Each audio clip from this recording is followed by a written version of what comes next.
안녕하십니까. 이화여대 장한욱 교수입니다. 여러분 반갑습니다. 먼저 간단히 제 소개를 하도록 하겠습니다. 저는 이화여대 불문과 교수고 동시에 2014년에 이화여대 안에다가 석박사 과정을 만들었습니다. 그래서 다문화, 상호문화, 협동 과정이 되겠습니다. 거기에 주임 교수로 있습니다. 그리고 이화 다문화 연구소 소장도 맡고 있습니다. 오늘은 여러분들에게 다문화 사회와 문화 다양성에 대해서 말씀을 드리겠습니다. 다문화 사회, 문화 다양성 이런 용어 많이 사용하시죠? 그런데 좀 정리할 필요가 있을 것 같아요. 아직도 제대로 이해하지 못하시는 분도 계시고 또 굉장히 다르게 이해하시는 분도 계십니다. 먼저 다문화 사회의 출현에 대해서 말씀을 드리겠습니다. 다문화 사회가 어떻게 출현했느냐, 그것을 이해하려면 무엇보다도 먼저 교통수단의 발달에 대해서 알아야만 합니다. 여러분들, 인간이 걸어 다니고 그리고는 말을 타고 다니고 또 바다에서는 또는 강에서는 배를 타고 다녔겠죠. 그런데 대개 시속이 한 25km 정도 됐습니다. 매우 제한적이었죠. 그런데 1950년대 비행기를 타면서 인간의 이동성은 매우 커지게 됩니다. 1950년대 이 비행기의 시속은 500km 정도 되었다고 합니다. 현재 시속 1000km 정도가 됩니다. 이와 같이 교통수단이 발달하면 인간의 이동성이 매우 증가하지요. 제가 조사를 해봤더니만 1975년에는 약 4억 명 정도가 이동을 했었는데 2018년에는 그거의 한 10배 그 이상인 43억 명이 이렇게 이동을 했다고 합니다. 특히 많이 이동한 지역은 세 가지입니다. 첫째는 미국하고 캐나다가 있는 북아메리카죠. 그 다음에 두 번째로는 프랑스, 유럽, 영국이 있는 유럽입니다. 그리고 세 번째는 한중일이 있는 바로 그 동북아시아가 되겠습니다. 그런데 이렇게 인간이 많이 이동을 하면 문화적 차이가 매우 커집니다. 여러분들이 인천공항에서 비행기를 타고 외국으로 가도 여러분들이 꼭 가지고 다니는 것은 바로 여러분들의 문화입니다. 여러분의 언어라든지 여러분들의 동작, 몸짓, 의상 이런 것들이 전부 문화가 되죠. 이런 문화적 차이가 점점 확대되고 있습니다. 예를 들어서 어디 점심 먹으러 가면 거기서 일을 하는 그 종업원이 중국 사람일 수도 있고 베트남 사람일 수도 있습니다. 이런 일들이 이제는 아주 우리의 일상생활이 된 것이지요. 이런 사회를 바로 Multicultural Society라고 합니다. 한국어로 옮기게 되면 다문화 사회 이렇게 옮길 수가 있죠. 그래서 여러분들이 다시 한번 생각해 볼 것은 교통수단의 발달, 인간의 이동성의 증가, 그리고 문화적 차이의 확대, 그리고 마침내 다문화 사회의 출현, 이렇게 정리할 수가 있습니다. 이런 다문화 사회에 살고 있는 제가 다문화인입니다. 제가 이룬 가정을 다문화 가정입니다. 그런데 한국 사람들은 다문화 하면은 외국인과 자꾸 결부를 시킵니다. 특히 중국, 동남아 사람들과 많이 결부를 시키죠. 한국인은 다문화를 자기와는 결부를 시키지 않고 있습니다. 이것은 정말 우물 안의 개구리의 생각입니다. 다시 한번 강조하지만 우리 사회가 다문화 사회입니다. 이 다문화라는 용어는 그럼 언제부터 생겼을까요? 제가 조사를 해보니까 이 다문화라는 용어는 1941년까지 거슬러 올라갑니다. 미국의 사상가 또 작가인 에드워드 하스켈이 1941년에 소설 하나를 내놓습니다. 그 제목이 Lance, A Novel About Multicultural Man 이라는 소설입니다. 여기에서 주인공인 랜스는 교통과 통신의 발달로 특정 국가, 언어, 종교를 초월해서 사고하고 행동하는 그 당시로는 매우 소수의 예외적인 사람이었습니다. 하지만 그 이후 지금까지 쭉 발전해 오면서 오늘날 이 시대를 살아가는 사람들은 이제는 더 이상 예외적인 사람이 아니라 모두가 멀티컬처럴 맨이라고 할 수가 있습니다. 이 다문화라는 용어와 함께 많이 사용되는 용어가 지구촌이라는 용어입니다. 이 지구촌을 영어로 옮기게 되면 글로벌 빌리지라고 하죠. 이 글로벌 빌리지라는 말은 캐나다 철학자인 마샬 맥루한이 1962년에 처음 사용한 말입니다. 이 사람은 The Gutenberg Galaxy라는 책을 내고 거기에서 대중매체, 특히 신문이 유럽 사회 그리고 현대 사회에 미치는 그 영향을 분석하고 글로벌 빌리지라는 말을 통해서 대중매체, 그러니까 매스 커뮤니케이션이 전 세계에 적용이 되고 따라서 지구가 하나의 빌리지가 되었다. 이렇게 주장을 했던 것이죠. 당시로서는 사람들이 그렇게 많이 이해를 못했겠지만 요즘 글로벌 빌리지를 의심하는 사람은 아무도 없습니다. 이제 24시간이면 지구 어디라도 갈 수가 있습니다. 아주 가까운 곳은 아침에 출발해서 거기에 가서 일을 보고 저녁에 돌아올 수도 있습니다. 그래서 오늘날 우리는 지구촌에 살고 있다. 이렇게 말할 수가 있는 것이죠. 이 지구촌과 함께 많이 사용하는 말이 세계화입니다. 이 세계화라는 용어도 1961년에 생긴 말입니다. 아까 글로벌 빌리지가 1962년에 생겼다고 했죠. 그러니까 비슷한 시기에 글로벌리제이션이라는 말이 생기게 됩니다. 이 글로벌리제이션을 불어로는 몬디알리자숑이라고 합니다. 프랑스의 사회학자 도미니크 볼동은 L'autre mondialisation이라는 책을 쓰고 이 책에서 세 가지 유형의 세계화를 이야기를 합니다. 첫 번째 세계화는 정치 세계화입니다. 여러분들도 잘 아시는 것처럼 1945년 제2차 세계대전이 끝이 나고 사람들은 전쟁의 무서움을 뼈저리게 느꼈습니다.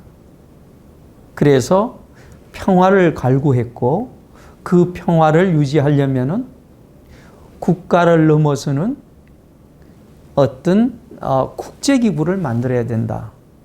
그런 염원들이 모여가지고 유엔을 만들게 된 것입니다. 그래서 유엔은 평화, 인권, 그리고 민주주의를 강조했던 것이지요. 그리고 두 번째 세계화는 경제 세계화입니다. 1950년대에 미국과 유럽은 엄청난 호황을 누립니다. 독일에서는 라인강의 기적이 있었고 프랑스에서는 영광의 30년, 즉 1945년부터 1975년까지 30년 동안 엄청난 호황을 누리게 됩니다. 그러니까 일자리가 넘쳐났던 것이죠. 그래서 독일이라든지 프랑스에서 다 소화를 할 수가 없어서 외국으로부터 많은 노동력을 도입하게 됩니다. 그래서 이와 같은 급격한 경제 성장, 이것이 바로 경제 세계화의 밑바탕이 된 것이죠. 그리고 1980년대 그 공산주의가 붕괴가 되죠. 그러면서 자본주의는 전 세계를 전부 다 지배하게 됩니다. 세 번째 유형의 세계화는 바로 문화 세계화입니다. 이 문화 세계화는 정보 통신 기술의 발달에 크게 기인하고 있죠. 영화라든지 인터넷이라든지 페이스북 등을 통해서 전 세계 문화 강국의 산업체, 기업체들이 이 문화 세계화를 현재 이끌고 있습니다. 이런 세계화는 긍정적인 면도 있고 또한 부정적인 면도 있습니다. 그 찬반은 여전히 존재합니다. 정치 세계화를 긍정적으로 바라보는 사람들은 이런 국제기구를 만들므로 인해서 국가 간의 협력 관계가 점점 확대되고 그로 인해서 전쟁이라든지 대량 학살이 방지되었다고 주장하게 됩니다. 반대로 정치 세계화에 반대하는 사람들은 국제기구의 역할이 실질적으로는 매우 제한적이다. 그리고 오히려 개별 국가의 주권을 침해한다. 이걸 굉장히 강조하게 됩니다. 여러분들 지금 러시아가 우크라이나를 침공할 단계에 있습니다. 당연히 미국은 반대하죠. 그리고 유럽도 미국에 협조하고 있습니다. 그런데 아마 그것을 제대로 막기가 어렵지 않을까 이런 생각이 듭니다. 예를 들어서 그 전에 있었던 아프가니스탄 사태를 봐도 그렇죠. 미국이 거기에서 철수를 하고 또 많은 혼란이 생겼습니다. 그래서 유엔과 같은 국제기구가 있어도 사람들이 생각하는 만큼 전쟁이라든지 대량 학살을 막는 데는 한계가 있다는 것입니다. 두 번째, 경제 세계화를 찬성하는 사람들은 절대 빈곤이 감소했다는 걸 강조합니다. 그래서 지난 40년간 빈곤층이 20억 명이었는데 그것이 10억 명으로 줄어들었다는 것이죠. 이 세계화에 반대하는 사람들은 선진국과 후진국의 경제적 불평등이 더 심화가 되었다는 걸 강조합니다. 그리고 무분별한 개방으로 오히려 어떤 시장이나 경제의 불안정성이 더 커졌다고 주장을 하게 되는 것이죠. 세 번째 유형인 문화 세계화를 한번 보겠습니다. 이것을 찬성하는 사람들은 문화와 문화 간의 융합이 많이 이루어졌다는 걸 강조합니다. 1차적으로는 문화 강국의 문화가 문화 약소국의 문화로 확산이 되죠. 그런데 일부 국가에서는 오히려 역으로 그것이 문화 강국으로 다시 확산되는 현상을 확인할 수가 있습니다. 한국의 경우가 그 대표적인 경우죠. K-pop, 또 BTS 이런 거 생각나시죠? 오히려 과거에는 그 문화 약소국인 한국의 문화가 지금은 오히려 미국이라든지 유럽을 강타하고 있습니다. 반대로 문화 세계화를 반대하는 사람들은 문화 강국이 문화 약소국에게 자신들의 문화를 일방적으로 주입하고 확산하고 있다. 이것을 굉장히 강조합니다. 이렇게 되면서 그 지역의 고유한 문화가 훼손이 되고 침식이 된다. 이런 얘기죠. 실제로 보면은 어떻습니까? 옛날에는 우리가 찻집이 많았죠. 그걸 이제 한자어로 다방이라고 했는데 이제는 다방이 거의 없어지고 이제는 전부 커피 전문점입니다. 그 중에서 스타벅스와 같은 그 미국의 어떤 그런 기업체들이 들어와서 한국에서 아주 왕성하게 경제 활동을 하죠. 그런 활동을 하면서 결국은 그 한국 내에 있는 고유한 문화들을 훼손하고 그것을 침식한다는 것이 바로 이들의 주장이 되겠습니다. 문화 세계화의 역설에 대해서도 우리가 생각을 해볼 필요가 있습니다. 이것은 앞서 말씀드렸던 프랑스의 사회학자 도미니크 볼똥이 굉장히 강조했던 것입니다. 기존의 이론에 의하면 정보가 많아지면 의사소통이 잘 된다는 겁니다. 다시 말씀드려서 의사소통을 잘하기 위해서는 많은 정보가 필요하다. 이런 주장을 했습니다. 그런데 요즘은 새로운 관점이 나오고 있습니다.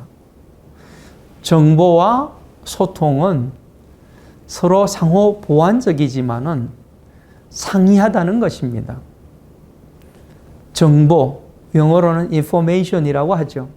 정보는 주로 어떤 거냐 하면 발신자가 수신자에게 메시지를 가능한 많이 그리고 가능한 빨리 전달하는 것을 중시하지요.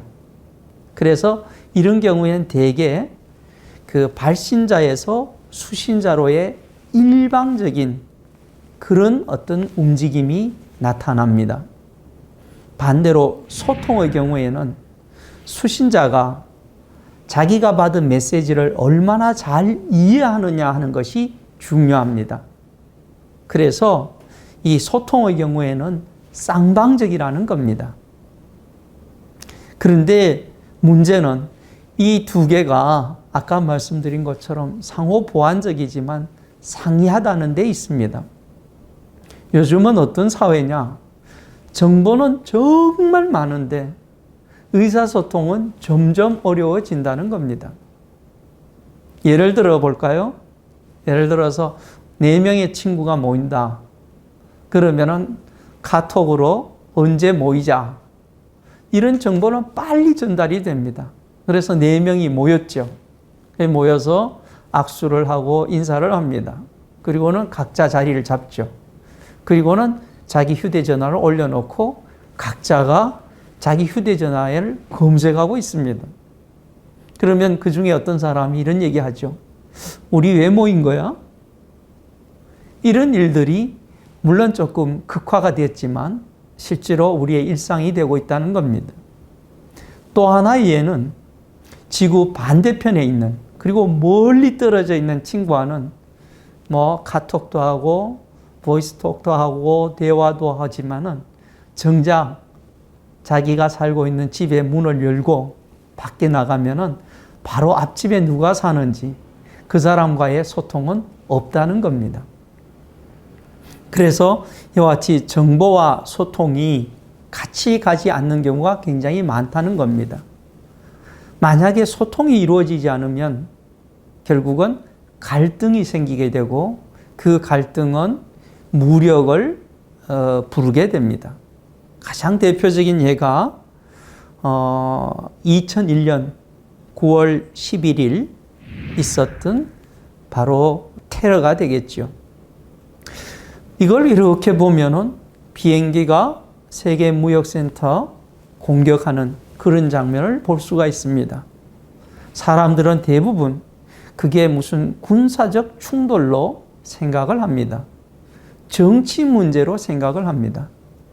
그런데 많은 사회학자들은 이것을 분석을 하고 이런 얘기를 합니다. 그 밑에는 문화적 갈등이 있었다는 겁니다. 무슨 일이 있었을까요? 자, 미국의 그 많은 업체들이, 산업체들이 말이죠. 어떤 자기들만의 어떤 컨텐츠를 만들어서 그것을 인터넷이라든지 또는 휴대전화라든지 이런 것들을 통해서 아랍권에 스며들게 됩니다. 그러다 보니까 미국의 어떤 사고와 미국의 문화가 거기에 전파가 되면서 결국은 아랍의 고유한 문화가 많이 훼손된다는 것이죠. 아랍계에 있는 사람들은 그걸 매우 걱정했습니다. 그렇다고 해서 똑같은 뭐라 그럴까요? 상품을 만들어서 그걸 공격하기는 어려웠던 거죠. 그래서 생각하던 것이 비행기를 납치해서 세계 무역센터를 공격하는 것이었습니다. 이런 것들을 사람들은 culture war, 문화전쟁이라고 부릅니다. 그래서 21세기의 경우에는 총을 들고 싸우는 전쟁은 줄었지만 오히려 문화를 내세워서 전쟁을 하는 경우는 점점 늘어나고 있다는 겁니다. 이것은 유엔이라든지 또 산하기구인 유네스코에서 매우 걱정을 하는 그런 현상입니다. 그래서 유네스코는 2001년에 세계 문화 다양성 선언을 하게 됩니다. 세계 문화 다양성 선언. 거기 제1조를 보게 되면 생물 다양성이 자연에 필요한 것과 같이 교류, 혁신, 창조성의 근원으로서의 문화 다양성은 인류에게 필요한 것이다. 이렇게 나옵니다. 생물 다양성과 문화 다양성. 그리고 생물 다양성이라는 것은 생물과 관련된 것이고 문화 다양성은 인간과 관련이 된 것이죠. 그런데 생물 다양성에 대해서는 사람들은 별 저항감을 보이지 않습니다. 예를 들어서 식물, 초식동물, 육식동물 이렇게 일종의 피라미드를 만들어서 존재하는 것에 대해서는 별 문제를 삼지 않죠. 그런데 문화 다양성은 인간과 관련된 것이기 때문에 문제가 훨씬 더 복잡해집니다. 아무튼 유네스코는 문화 다양성은 인류 공동의 유산이라는 걸 매우 강조합니다. 그래서 문화 다양성을 강조하기 위해서 그리고 보존하기 위해서 세계 문화유산 같은 것을 많이 지정하고 있지요. 또한 이 문화 다양성은 현재와 미래 세대를 위한 하나의 풍요로움이다, 혜택이다 이렇게 강조를 합니다.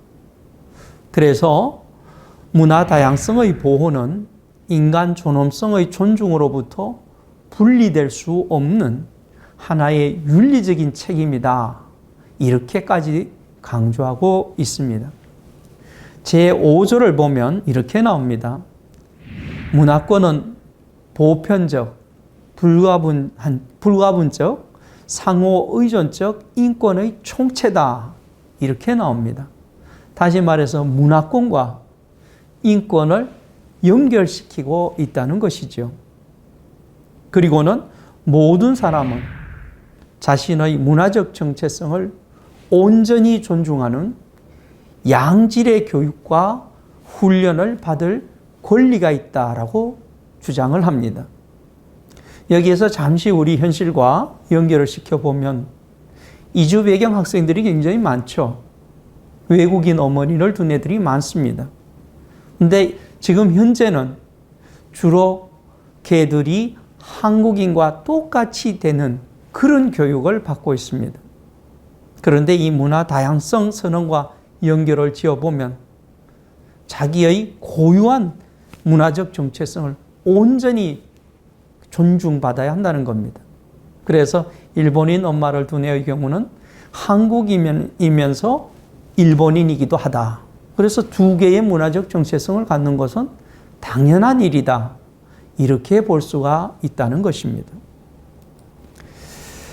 그래서 이 유네스코는 많은 노력을 했지만 그런데 그것이 선언만으로는 한계가 있다는 겁니다.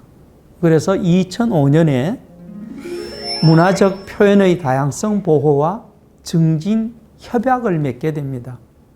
이 협약의 경우에는 국제법의 효력을 가지기 때문에 각국에게 어떤 강제권을 행사할 수가 있습니다. 아무튼 이 협약의 제4조를 보면은 문화 다양성을 이렇게 정의를 합니다. 집단과 사회의 문화가 표현되는 다양한 방식. 이것은 굉장히 중요한 정의입니다. 집단과 사회의 문화가 표현되는 다양한 방식이라는 겁니다. 그리고 또 하나의 중요한 개념이 나옵니다. 그것은 상호 문화성이라는 개념입니다. interculturality라는 것이죠. 이 정의를 보게 되면은 다양한 문화들의 존재와 이들 간의 공평한 상호작용, 그리고 대화와 상호 존중을 통해 공유된 문화적 표현을 만들어낼 가능성이라고 정의를 합니다. 이 상호 문화성은 매우 중요한 개념이기 때문에 제가 다음 시간에 그리고 이것을 좀 더 정확하게 말씀을 드려보도록 하겠습니다. 아무튼 한국의 경우에는 이 문화 다양성 증진 협약에 대해서 비준을 하게 되는데 그것은 매우 늦었습니다. 2010년에 비준을 했고 전 세계로 봤을 때는 110번째였습니다. 그리고 이것을 비준하고 난 다음에 국회에서는 2014년에 문화다양성 보호와 증진에 관한 법률을 제정하게 됩니다. 이 법률 제정은 이 다문화 사회에 대응하기 위한 입법이라고 볼 수가 있습니다. 그래서 이제는 다문화 사회로 가는 진전은 이제는 거스를 수 없는 하나의 대세가 된 것입니다. 이와 같이 이 문화의 다양성이라는 것은 우리 인간과는 분리될 수 없는 매우 중요한 것이 되었습니다. 오늘 지금까지 제가 말씀드린 것을 좀 더 요약을 해보면 다문화 사회가 출현했다. 그 다문화 사회는 교통수단의 발달, 그리고 인간의 이동성의 증가, 그리고 문화적 차이의 부상, 그리고 마침내 모두가 어울려 사는 다문화 사회가 되었다는 겁니다. 이렇게 여러 개의 문화가 존재하게 되면 그 문화들 간에 경쟁이나 대립이나 갈등이 있을 수가 있습니다. 그것을 막기 위해서 모든 문화는 다르지만 다 동등하다. 이것을 굉장히 강조하는 문화 다양성 선언, 그리고 그것과 관련된 협약이 있었다는 것, 이걸 말씀을 드렸습니다. 우리도 지금 다문화 사회에 살고 있습니다. 그리고 앞으로 외국인과 점점 더 많이 소통하면서 살아야 할 것입니다. 따라서 우리가 이런 다문화 사회 그리고 문화 다양성에 대한 이해를 잘 한다는 것은 매우 중요한 일이 되겠습니다. 감사합니다.